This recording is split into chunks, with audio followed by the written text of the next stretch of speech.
नमस्कार। आज हम परिमेय संख्या के बारे में याद करेंगे कि दो परिमेय संख्याओं के मध्य कितनी परिमेय संख्या आ सकती है या उन परिमेय संख्याओं को ज्ञात करना कैसे होता है। तो देखो, इसमें मैं 3 सवाल लेके आया हूँ आपके लिए।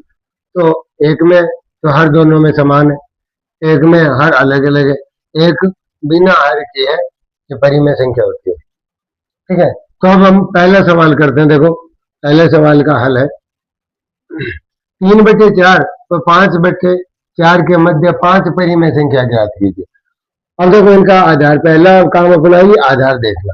अगर दोनों का आधार दोनों का हर अगर सेम है तो बहुत जल्द हम इसको सरल कर लेंगे कि अब इनके बाद में ये देखना है कि परिमेय संख्या कितनी है, 5 है। तो हम क्या करेंगे, 5 + 1 जितना बताया गया उससे 1 ज्यादा कर देंगे और 1 ज्यादा करके इन संख्याओं को गुणा कर देंगे। जैसे 3/4 को मल्टीप्लाई कर दिया हमने 6/6 से, ये कितना आ गया, 36 18 और 6 चौके 24।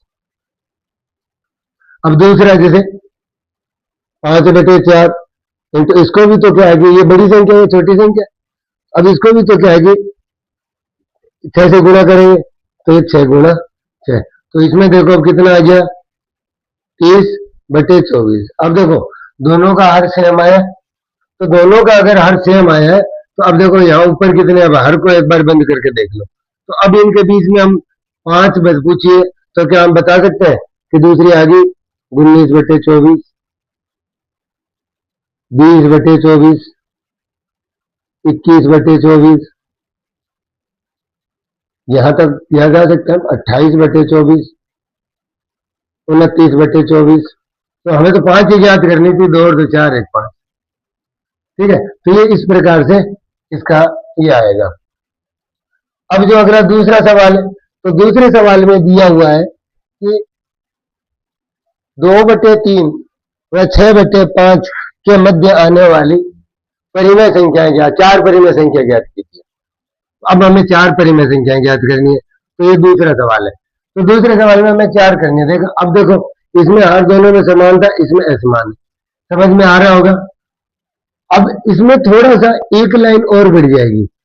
ठीक है, अब पहले इनके हर को समान करेंगे। तो इनके अगर हर को हमें समान करना है तो देखो, 3 को या तो क्रॉस गुणा कर दो, इसके हर से इसको गुणा कर दो और इसके हर से इसको गुणा कर दो। तो देखो, 3/2, इसका हर कितना है, 5 है, तो हमने 5/5 से गुणा कर दिया, तो ये आ गया 10/15। और ये है 6/5, तो इसका भी इसके हर से गुणा कर दो, इसका हर है 3, तो 3/3 से गुणा कर दिया। अब देखो, 36 18, 5 15, दोनों का हर सेम आ गया। अब इसके मध्य कितनी परिमेय संख्या पूछी है, देखो 5 ही 4 ही पूछी है, तो क्या 4 हम वैसे ही आ जाएगी अपने सिर्फ एक ही लाइन में। अगर ये संख्याएं ज्यादा होती तो हम कैसे करते, अब तो सीधा आ गया 11/15, 12/15, 13/15, 14/15।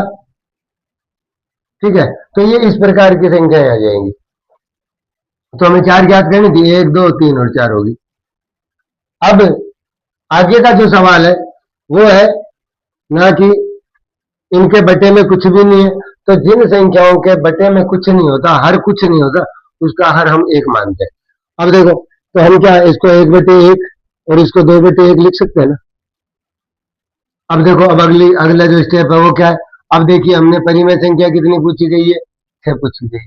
तो हम 6 पूछी गई है तो 6 में 1 जोड़ दो, कितने हो गए, 7।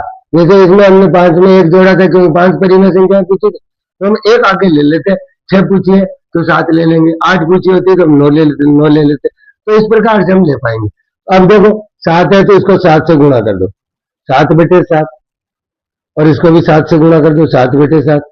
तो ये कितना आ गया, 7/7 आ गया, और ये कितना आ गया, 14/7 आ गया। अब देखो, इनके बीच में 6 संख्याएं पूछी, तो 6 संख्या आ जाएगी। दूसरी संख्या को हर दोनों का समान हो गया। अब हमें देखो, इन हर को एक बार इग्नोर कर दो, और अब देखो 7 और 14 के बीच में संख्या आ सकती है, 7 8 9, 7 तो आया हुआ है ही, 8 9 10 11 12 यहाँ 6 पीछे है तो 13 और ये 6। अब इनके नीचे क्या हमें 7 करने, इनके दोनों के हर 7 है, इनके नीचे 7 कर दो।